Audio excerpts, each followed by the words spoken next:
Вы прошли игру.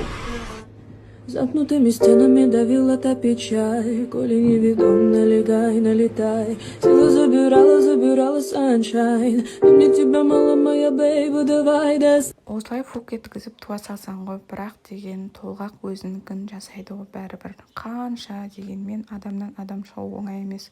Осылай үшінші қызымызды босанып, роддомдағы осылай күштілеп шайымызды ішіп жатырмыз. Мынау менің инстаграмға қойғандарым, енді солардың барлығын осылай сақтап алып бір видео шығардым. Роддомнан аман есен үйге шығып келсем, күйеу балам мен сіңілім осындай маған клубника в шоколаде жіберген екен. Рахмет үлкен.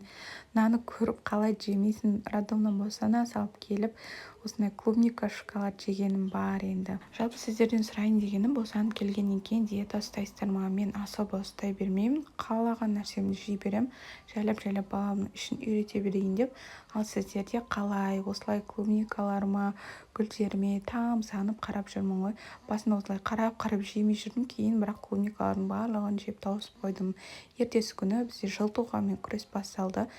Екі қызымда да тоже сары болған, үшінші қызым тоже сары болып үйге ламп алдырып қойып жатырмын. Не болсын бізге?